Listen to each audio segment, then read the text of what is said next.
Welcome to Season 3 of the Casual Camping Podcast, your home for the best camping discussion both in and out of the field.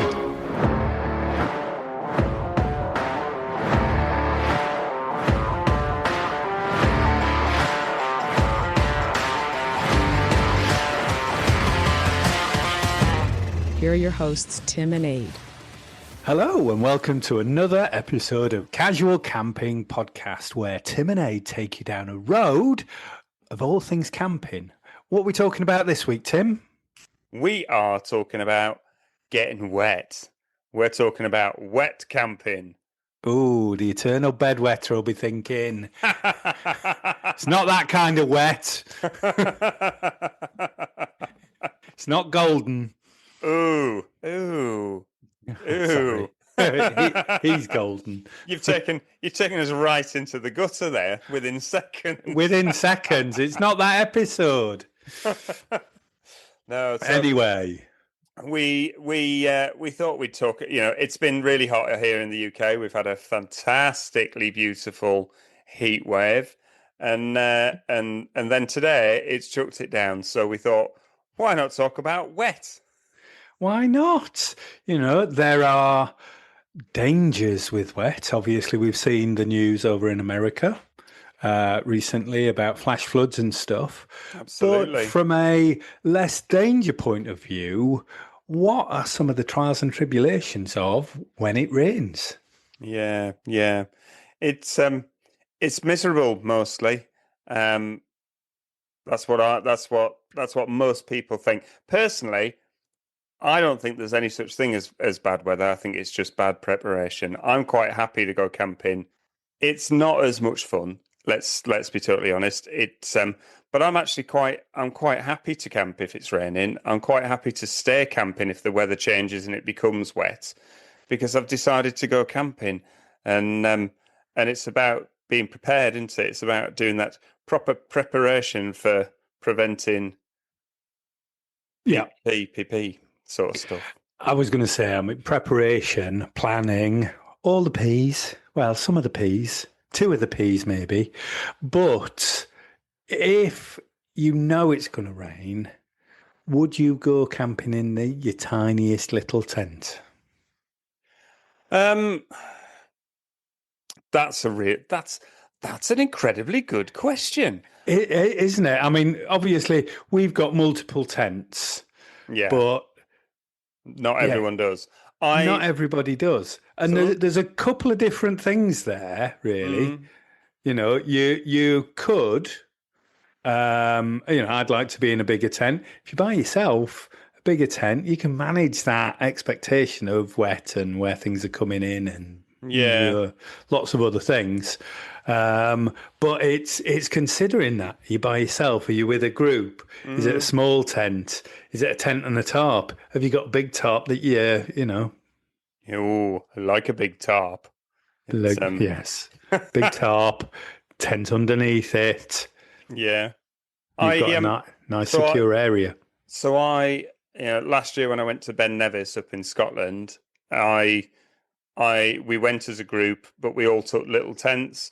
And we knew it was going to be raining. We knew, chances are up there it's going to chuck it down, and it did a couple of times, a good sort of heavy downpour. But actually, I took a little tent on purpose for that reason, because it just meant I took a little tent with a tarp over it, so it meant I knew I'd have an outside space to cook and to get in and out of the tent without getting absolutely soaked. Could put my boots and things outside.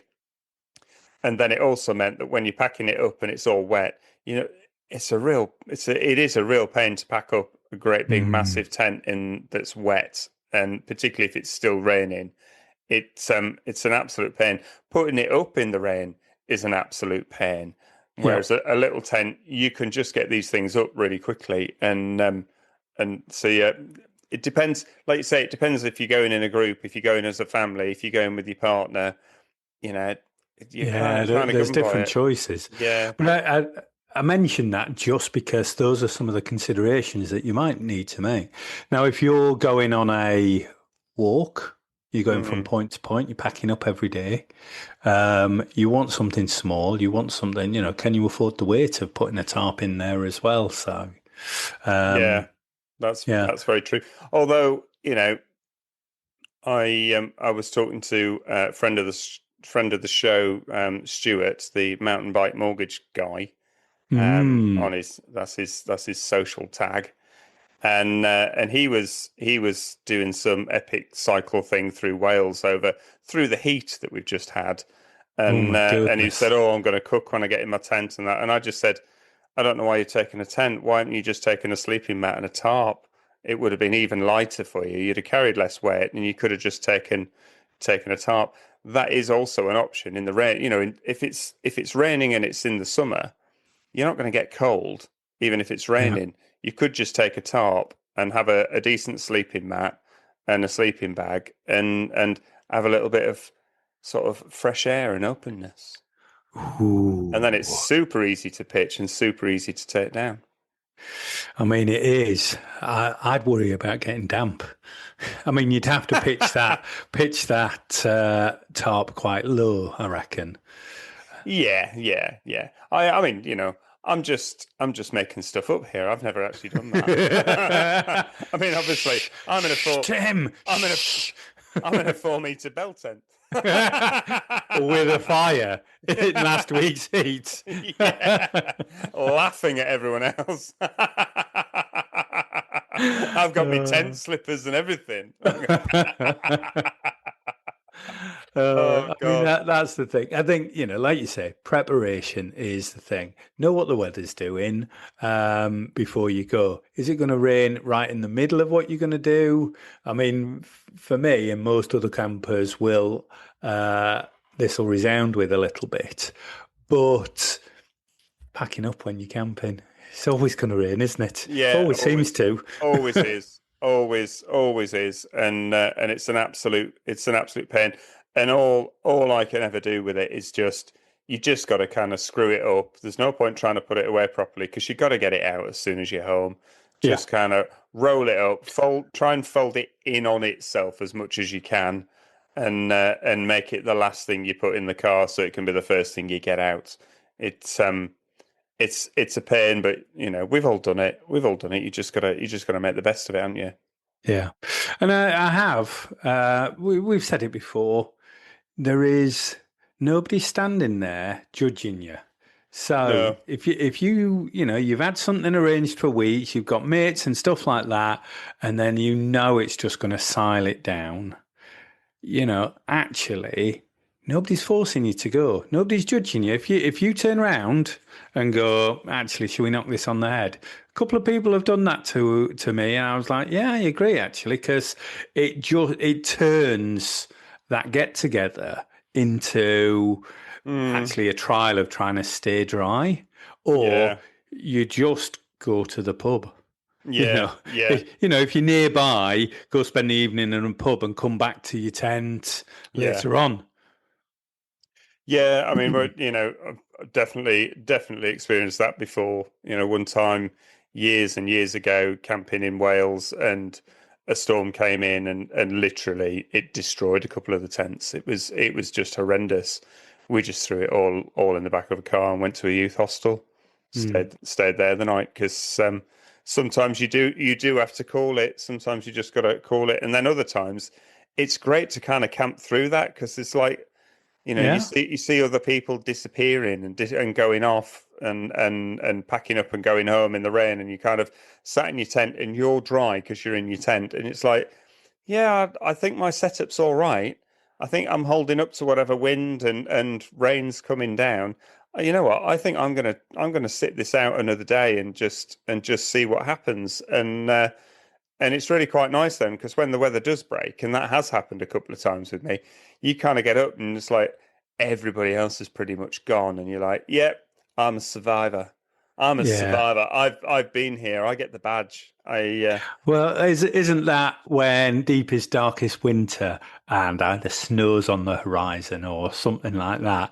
There's a couple of times where we've been camping and we've turned up places and they've gone, are you sure it's going to be really bad tonight? I was like, yeah, no, we're just crazy. Like, can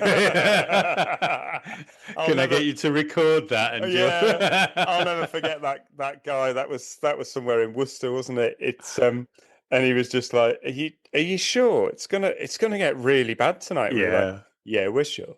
Yeah, we're sure. We're professionals. We've done this. And we survived, and it was great. And we survived, and they were like proper shocked about it. But I think that's having the confidence in your kit. And totally. You know, I mean, accidents happen, things break, seams rip. I've not had any of those things, but I hear they do happen. We've been in some gales, we've been in some thunderstorms. You know, we've had some really tough kind of winter. Nothing like, going to Greenland or anything, but no, some tough things for essentially car campers that are there to have a bit of fun and get together and, break bread and drink beers and have a bit of a laugh and burn stuff, I mean,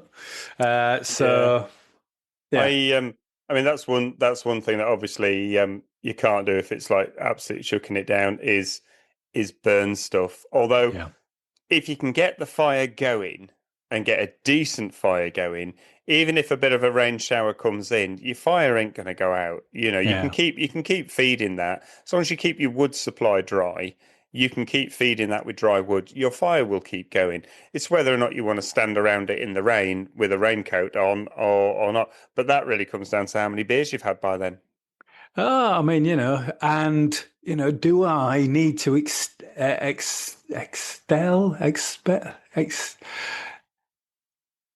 build up the virtues? That's the one. Your brain did spell checker then. I was like, no, he's not got one. this. No, I was talking nonsense once again. But to build up the joys of a blowtorch. It all comes down to blowtorches, really, doesn't it? Everything comes down to a good blowtorch. so yeah, you might have damp wood, but you can get that going with a good blowtorch, and then it's keeping it going. Just once you've got it to a certain thing, then it's not going to. But is your fire pit or whatever you've got capable of holding that?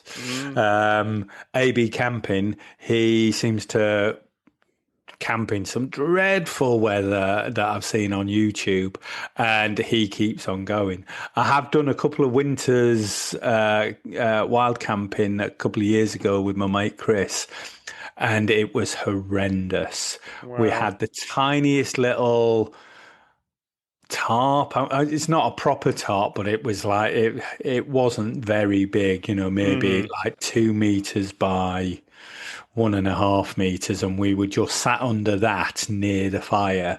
Had a great night because we were just, we're here, there's not much else we can do. It's dialed down, but we did have a fire, we did have a laugh, and we kept the majority of the rain off us. And then you got in your tent maybe a bit earlier than you would have done, but we had a great night, and we both remember that was a hell of a night because it really siled it down.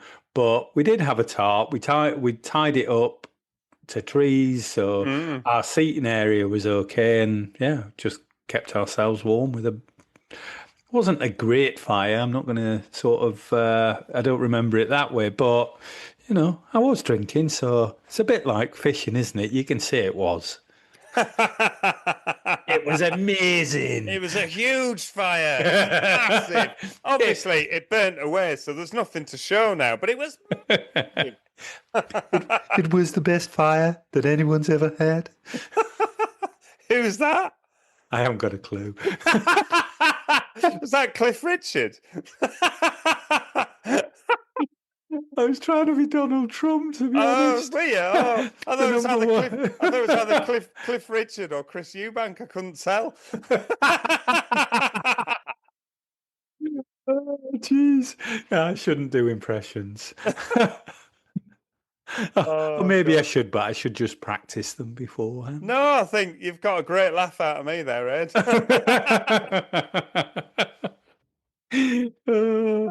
Well, nobody bigs anything up better than Mr. Donald J. Trump. So I thought, there you go. That's what I was thinking. I might not have hit the nail on the head, but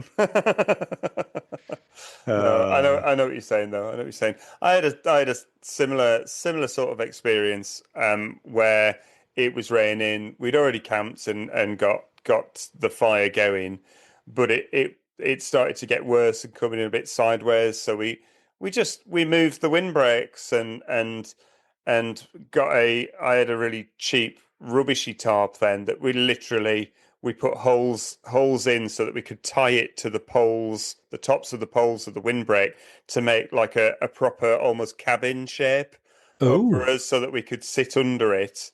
And the tarp had like a ridge line to it, so it was like a one-walled side cabin, and we could sit under that and still so we were dry out of the wind, and we still had the heat from the fire and could sit around the fire. I mean, it's anything really just to stay up later drinking more beer, isn't it? But we'll go to all sorts of lengths, really.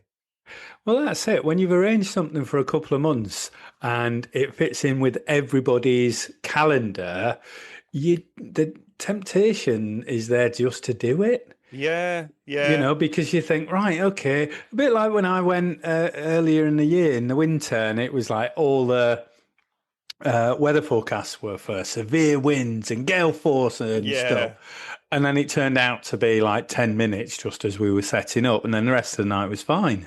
Yeah. So it's that kind of thing. I'd have been really annoyed at home not having a camping thing. And, it takes a bit of planning to get everybody's calendar aligned. So yeah, there's a camping trip in September that's coming up, and we've found where we're going to go, and it's in the lakes, and looks great. It's a site that lets you have fires, and it looks brilliant. And I said to my mate, well, let's book it then. And he said, no, let's wait like the week before and see what the weather's doing. And I'm just like, I'd rather book it, and then I've just made the commitment I'm going, and then the week before I'll decide what equipment I'm taking depending on the weather, rather than decide whether I'm going to go at all because of the weather. But horses for courses, isn't it?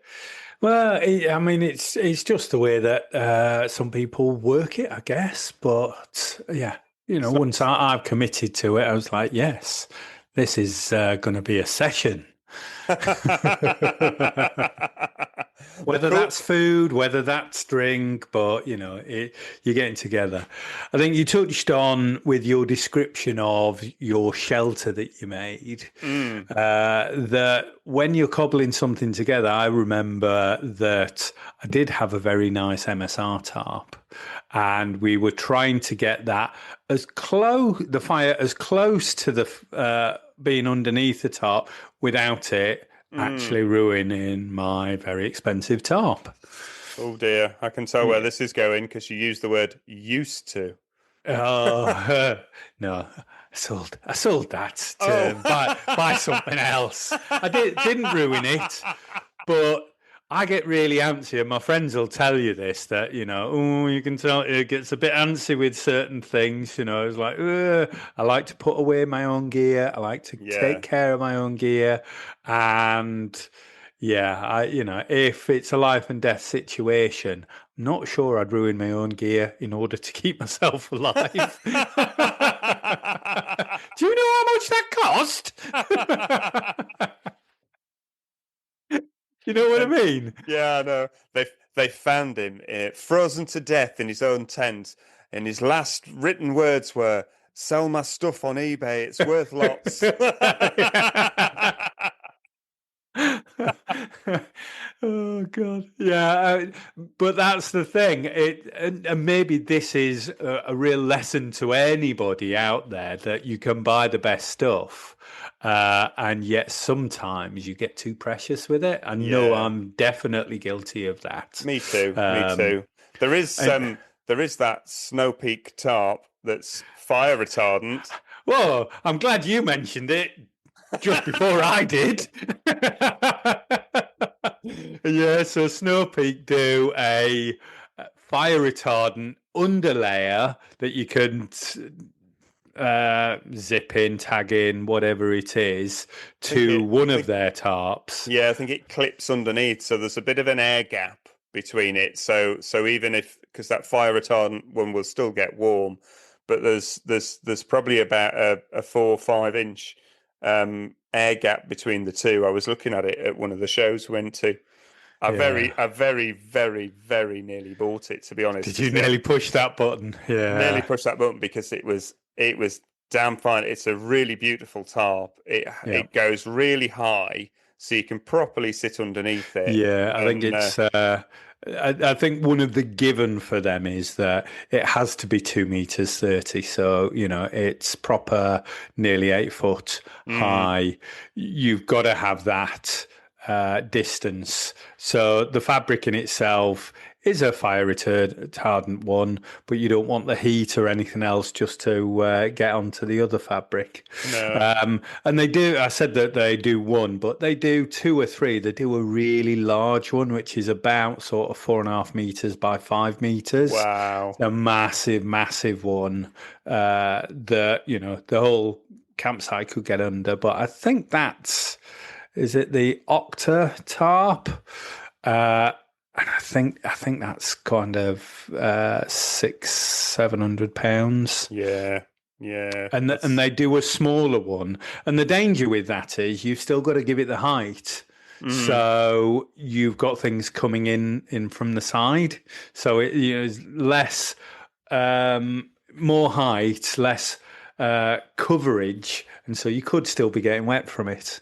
But you could have a fire right in the middle of that and still be okay. So. And that's the beauty, Imagine being in a wet camping field and it's chucking it down, and everybody else is hunkered down inside their tents, or they're packing up and going home, and you and your group are still sitting around a fire, dry, covered with a tarp, cracking beers, cooking some food, and having a great time. And it just sounds a brilliant idea. I don't know why nobody else hasn't copied it yet, because. It's an epic piece of kit that just extends your camping fun to any kind of season, any kind of weather. Yeah, and it's one of those things that you won't need it. You might not need that every year, but that one time that it comes out and you go, you know what, I've got this, lads. Yeah. And lasses, I've got this. Let's keep that fire going. Get over that side. Yeah, brilliant. We've got it. Yeah. They do sell those inner fire retardant things, and I have considered, actually, I wonder whether you could get that and just add it to the tarp I've already got. Obviously.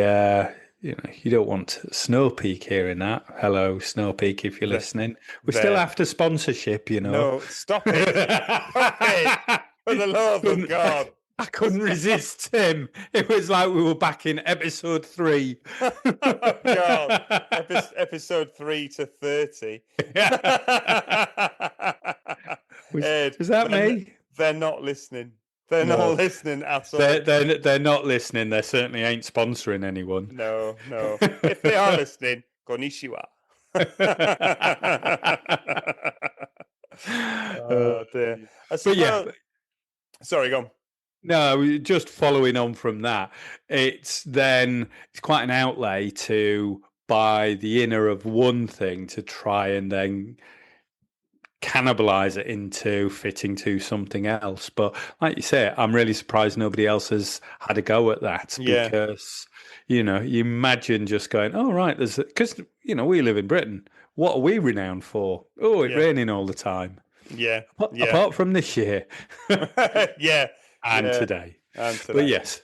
What you could do is you could buy the fire retardant inner layer, knowing full well that actually that means eventually you're going to buy the other layer, and it's just like your access purchase into getting the whole thing. So, I'd go for it, Ed. Just go for it.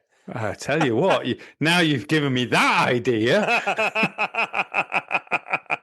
Everybody needs an access purchase to get into the next thing. How many Yeti coolers have you bought? You had to buy one to start with, didn't you?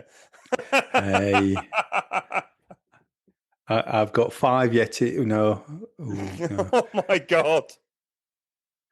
2 coolers, 2 go boxes, 1 bucket, tubs, mugs, you name it.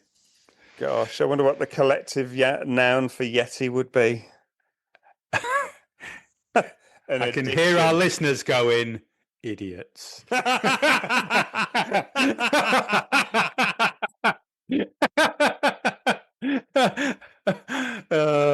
Because there's quite a lot of chat that goes, yeah, no, well, I can get the same kind of thing from, I can get the same amount of ice and Coolidge from this for half the price. So, I was thinking that. And you know what? I'll own it. I love it. I've invested in it.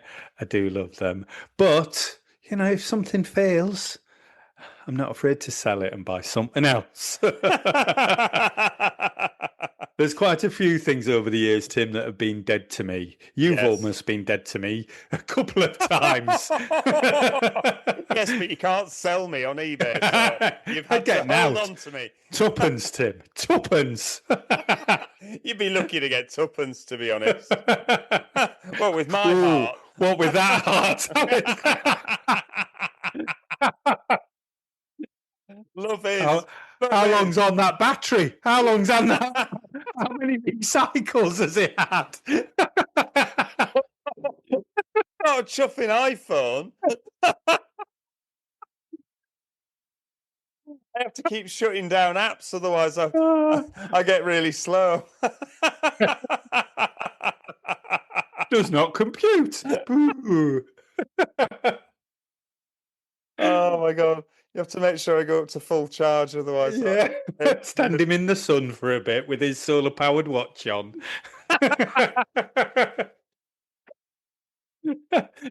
Or is that Superman? I don't know. I ain't Superman, that's for sure. Oh my God. Oh dear. So I did have a few bullet points, but we've probably talked about some of them. One of them was certainly tarps, but we've kind of talked a lot about tarps. One of them was thinking about where you pitch, and I did once make the mistake. I've been on like a through hike, like a multi-day hike, and I was absolutely knackered. Got to the site I was stopping in, and just literally put the tent up, made something to eat, climbed in the tent, and was asleep. Woke up in the morning. Thankfully, the tent had a great ground sheet because we were completely in water.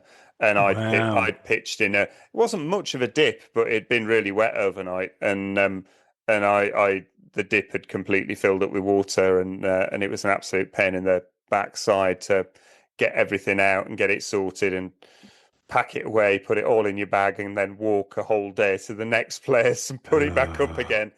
So just think about where you're pitching. You know, try and, if you know it's going to be wet, look at the lie of the land. Think about where the water's going to flow.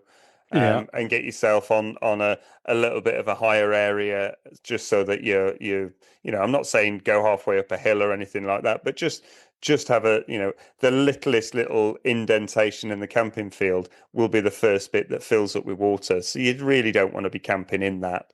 So just think about where you're going to pitch was one of my bits. Yeah. No, I think really good advice, and that is top tip. I think as well, you know, speak to the people. You know, sometimes I always want to get the furthest away from other people. I was camping last weekend, and it was kind of like a farm estate type thing. My friend turned up really early, got there at 11:30, pitched up, whole open field. Somebody came and pitched right next to him. Absolute complete idiots. Why do people do that all the time? It's just oh God, there is like, I think it's a lack of confidence or something. But he's got a camper van. He's got a nice awning. They had a camper van, had a lovely awning, but they'd just parked up and then put the awning out. And then because the way the sun went, they had to sit round the other side of their camper van because they'd not clocked where the sun was going to go. So they didn't have the awning. I was like, what? But But yeah. So, pay attention and stay away from people. That's the ultimate all the gear, no idea. Yes. Yeah. Gone to the expense of getting a camper van with an awning and what? What? Yeah. Sat around the other side of it to get out of the sun instead of just put your awning away, turn your van round, put your awning back out. Yeah. That's all it needed to be. But anyway. Yeah. Anyway. But yeah, no. So thinking about where you're pitching and so that you can avoid those big puddles when they do come.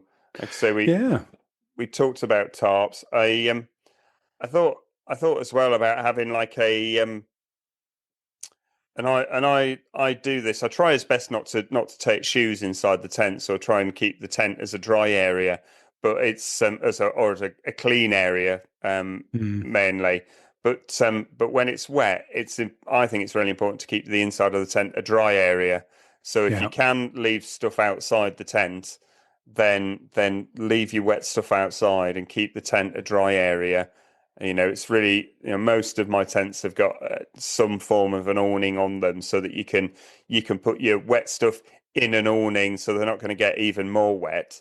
Yeah. And then you can kind of climb into the tent and you're good in there. It's just having that little bit of extra space that you're not carrying too many wet things into your main tent. Yeah.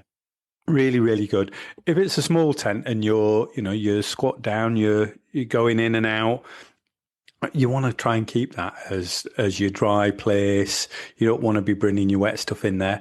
You need a kind of bag to keep it in because also if you're moving from place to place and that is on the back, you don't want that seeping into things like your sleeping bag. So, keep the rain fly when you pack it up away from everything else. Yeah, totally. And if you are sort of hiking and backpacking through, then actually and particularly if it's still going to rain the following day, just roll up the rain fly separately and keep it on the outside of your pack. And because it's already wet, don't be too precious about it. It's that's a good top tip. Top tip from Tim. Well, I'm thinking about the site that I go to in Pembrokeshire year after year. I've not been this year. I don't think we're going to make it, unfortunately, but it's nothing they did. It's just work and not having the time. But they actually had a really good outside area. On the pitch that we had, which was, a more expensive pitch, they had your own little shed. So little shed there that you could sit in if the weather's bad, and you had those kind of areas. So check what the site's got. Yeah. They also, for the kind of the great unwashed area of the site, everybody in together, but they had a great barn that you could go into. So if the weather's absolutely horrendous, and they just had a load of picnic tables and washing up areas and toilets and stuff there, but they had a big barn that you could just sit under should you need to. And some sites have that. So check which sites you're going to. Sometimes they can be really nice that everybody's out of the rain together and you can kind of get a party going. Yeah. No, I've seen that in a few places, and it is great. There's like a communal area that with long tables or a few different tables, and you can just kind of go in there and like you say, you end up meeting other people, and you're all kind of going through the same adventure together, and you know what, you start having a drink, you start cooking some food, and everyone's having a laugh. It's yeah. Or do you remember Fire and Stars? Campsite, the woodland camping, which actually I noticed a lot of our listeners have now been to. So that's great, and the feedback I've seen is brilliant. It's a great site. It's a really good site. There was a few of those pitches that had, although it's quite a minimalist site and it's set in the woods, there were a few of those that had like a covered picnic table on the pitches, weren't they? Which again, I thought, what a good idea that if the weather might turn, book that one so you know that you've got a covered sort of table and chairs in there. Although actually, because you're in the woods, it's super easy to just throw a tarp up into it. Yeah. Yeah, I think that is those sites do cater for some of those. I think camping when it's raining must be a real bugbear if you're a site owner. They don't give refunds if it's just bad weather. So No. if you can go, and hopefully they've gone somewhere to alleviate that. There's an undercover area. Mm. That place near Ross that we really love. Yeah. They have really built that up. There's now better toilets. There's showers and stuff, but there's also on weekends a pizza place and a semi-permanent tent for people to get under, and picnic tables under there as well. So those the sites are starting to learn. And once again, the old favourite of mine is there a pub nearby? Go down the pub. Yes. Yes. Have an evening's entertainment where they'll generally have a fire on. You can have a few beers or shandies, if that's not your tipple. But and they do some good food. And sometimes you just might need to go. You know what tonight is? We're going down the pub. It's going to cost us a bit more, but we'll be dry. We'll be warm. We could get something to eat. You might have a game of darts or something like that, and actually. It makes the whole thing, particularly if you're in a group and a couple of people have got a bit miserable and they're on the verge of going, I'm going to go home early. Well, actually, if you just head down the pub for the night, it gets everybody's spirits back up and people tend to stay then, don't they? Nobody tends to go home. And you then go back. All you're doing is going back to your tent, getting in the tent, going to sleep. And, mostly getting up the following morning, blue skies. You're ever hopeful for that. And last night where you think it might have been miserable turned out to be a good night. Yeah. And that's probably the biggest point with wet camping in the wet, isn't it? Is how do you keep spirits high? How do you make sure that people that yourself, you're all right and you're happy with what you're doing. But if you're in a group, you've got to make sure that everyone's kind of happy with it, and it's a real thing. You've got to actively think about that. You've got to actively plan for it, and whether it's you go for a night in the pub, or whether it's you bring a pack of cards that you can all sit in somebody's tent and play cards. Bring a game. If you've got kids, you absolutely need some wet weather games and things to play. And snacks, people. I'm all about the snacks. And in the wet, you really need twice as many snacks. Literally, you probably need a small trailer to bring all the snacks with you. Because you're going to get the munchies. You're going to get the munchies sitting in your tent for sure. Yeah. If you just want to nibble on stuff. Yeah, and that's the thing. When it comes to food, cooking in the wet, everything is just a little bit more difficult. So, those things that you can do that just make one cooking a little bit easier and things. But, I'd plump for the pub, me. But yeah, I think that's the thing. But everybody knows that about me. What? Go down the pub? Where I? Often, the last few times we've been camping, we started in the pub before we've even put the tents up. Yes, meeting place before you then go in. So yeah, it's definitely certainly for me, it's what I like. Good English pubs. Yeah, they're getting fewer, Tim. We've got to support them. Support your local pub. It's and I have to say, it is one of the things when I'm looking at campsites. There's my first thing is do they allow fires? And the second thing is how far is the nearest pub? Is it walking distance?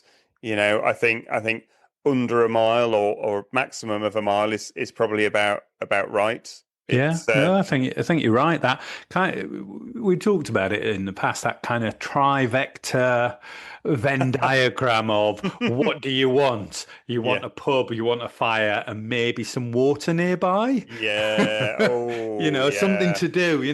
Those that's where. If people were planning where am I going to have a campsite, that's what I would do a Venn diagram of. Oh yes, maybe that's the idea for a website on how you pick a campsite. is you pick the things that you want, and it's like it builds like your own Venn diagram about where that is, and the thing in the middle is your dream site, and you just have to go to that site. I think Yeah. I've just come up with something amazing there. I think you have. I mean, if Pitch Up listening, that's going to be a new sort of narrow it down. Will allow fires, pubs, and I think they do have it actually. They let you tick boxes, but Yeah. actually, if you, I can see it visually as an actual live working Venn diagram as you kind of click in Yeah. buttons and it just kind of goes ooh, and it swirls Yeah. around and goes ping. You need to go to so and so site in blah blah land. It's Yeah. I'm sure there's smarter people out there who can build websites and will do that. But I'm going to gift you that idea, people. That's Yeah. there. Go make your millions. Go make your Go. Uh, well, I hope that's given everybody a little bit of insight into maybe some of the things that you should be thinking about when camping in the wet kind of happens, because it just happens. It does. You can't do nothing about it. Sites don't like to give refunds for bad Yeah. weather. They still want you to turn up. So, try and think of what's that bit of kit that I might need that'll make it easier. Is it tarps? What kind of tents that you have? Is that going to be the right thing if it's going to be raining? Do I want a little bit more space? Shall I take the bigger one? That'll make it a bit easier. And then, also think about who you're going with and, those locations that you can get out of the rain. Yeah. Pubs are always my favourite place. I love a pub. I love a pub. Pubs are great. Pubs are great. And I suppose we do, you mentioned it at the start of the show, about the tragedy in North America with the flash flood. Let's just briefly mention safety. Rain. It's certainly here in the UK, and I know it's happening across Europe, and I know it's happening in parts of North America. The weather patterns are changing, and we tend to get a lot of rain in a really short space of time, preceded and then followed by really dry periods, and a dry few days. We've had incredibly dry weather here for ages, and now suddenly we've had quite heavy rain today. That heavy rain runs off hard dry ground. It doesn't Yeah. soak in. It then collects and it moves really quickly. And if you're camping, near water, if you're camping on floodplains, just think about safety. Look after yourselves. Camping it's our happy place. It's your happy place, and it's a massive tragedy when anybody gets hurt or loses their life doing what we love doing, and Yeah. and just be safe. Yeah. And it is that planning. Know what the weather's going to do. If it's been really hot for a number of days or weeks, and then there's been a massive downpour, even if it's not rained where you are, if you can see upstream that it's had a massive downpour, that water is coming to you, and it's just about being safe and having a mind on that. And I know even the best planning in the world can't avoid some things from happening, and but it's just be safe, people out there. Just be safe. Yeah, and you might be visiting a site for the first time. I'm always mindful of those really pretty spots that are down by the river, kind of thing. Yeah. Really pretty. I always get really twitchy when you see people camping, right next to the river and in those really pretty spots, and it's like, oh God, it makes my stomach churn a bit. Yeah, but talk to the site owners. They know the lie of the land. They know what's happening. They have history of what's there. Yeah. They'll be able to give you some advice, and hopefully they're appraised of what's happening with the weather and will appropriately. There's quite a lot of places I've been to this year that have said in wet weather we cordon off the bottom of the field because. Yeah, It gets soggy, people get stuck there, or whatever those things are. But your site owner should know that better than you, and it's just a yeah, question of asking. yeah. I camped a few years ago in Horton on Ribblesdale. Now Ah, there's a proper Yorkshire name for you people around the world. Horton on Ribblesdale. It's the start and finish for the Yorkshire Three Peaks, the best long one-day walk you'll ever do in your life. I love it. And there's a great campsite just outside Horton. And they do the same thing. They're right on the river. They only open the bottom field in like August because the rest of the year it's just too soggy and it's liable to flood if there's a load of water that hits the Yorkshire Dales on the hills and comes down. It'll flood quite quickly. So the farm there, they're really kind of wise to it, and they know where you should and shouldn't camp. So like you say, it's just a good idea to just say to the owners, we know the weather's a bit bad or it's going to get a bit worse. Where do you think is the best place? Where's less likely to get swamped? And they'll tell you because they want you to come next time. So they want to be friendly with you, and they want you to have, most of the time, the owners, like we've experienced, they're gobsmacked that people turn up when the weather's forecast to be a bit bad. So they're really, really pleased and really helpful and really want to go above and beyond. And I've had site owners, when I've turned up on a site and I'm walking through and you turn up late and the weather's chucking it down, it's horrible. I've had them bring me like pints of milk and all sorts of stuff, and it's just like they take pity on you. And they're just really grateful. So just strike up that conversation, like you say. Yeah, I think. Yeah, planning, I think, is the best tip that we can say. But talk to people and stuff. But I think, I'd still always want to get out there. I know camping in rain is not my favourite weather at all. Although wind has also really annoyed me this year. It's been a very windy year. But those are the things. Does it stop me being out there? No. Because you got to be in that environment to enjoy it, Yeah. And there's always more enjoyment than there is negative stuff. Because it's camping, people. This is what we love. This is what we love. Should we slide away to a bit of minute mindfulness? Yes. Welcome to the Casual Camping Minute Mindfulness. Let the sounds of nature take you back to the camping field.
I couldn't resist putting rain into that one, I'm afraid. Kind of had to be, didn't it? Had to be rain. Yeah. It just had to be. And for those people on long journeys, do you need to stop?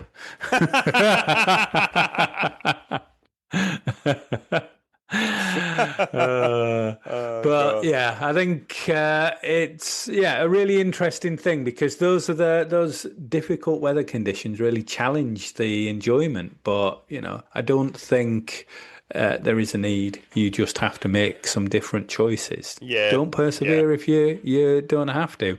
My friend Chris said that he had a terrible experience earlier in the year where they had wind and rain and, his daughter's tent broke and collapsed.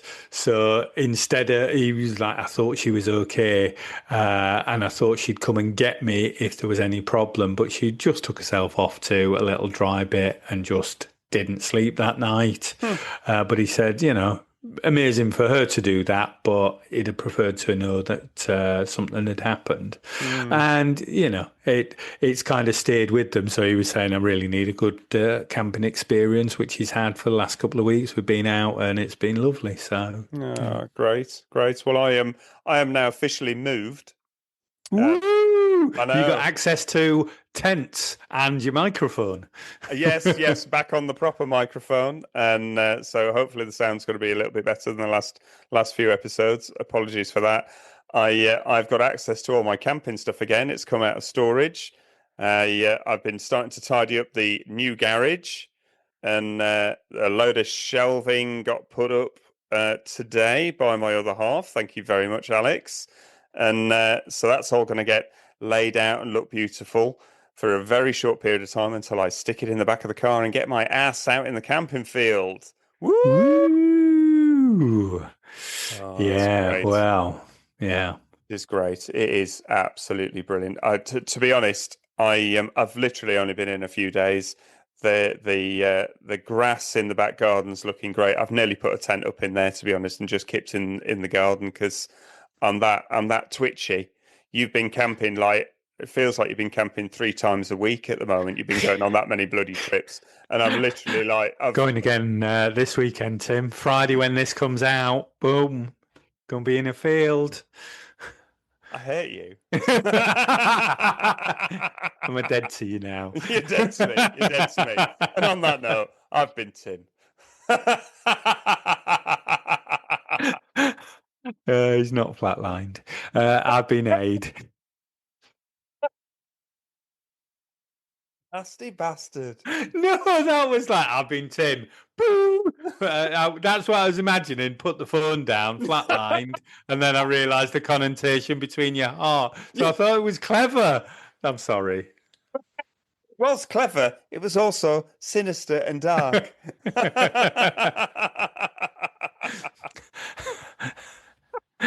I don't know when to stop, Tim. I've just got maybe I'm a psychopath.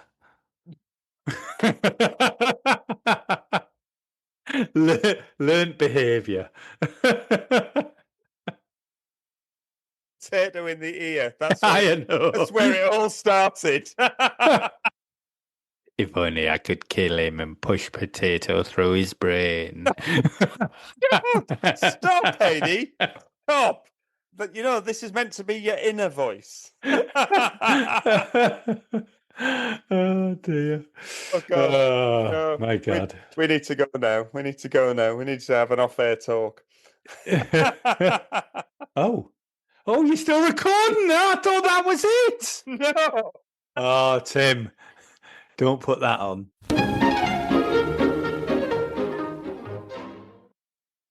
Casual Camping Podcast accepts no liability and does not officially recommend any products or endorse any techniques discussed in an individual podcast episode or shown on Casual Camping Podcast social media accounts. Individuals should make their own informed decision and risk assessment of any products or advice prior to any purchase or use.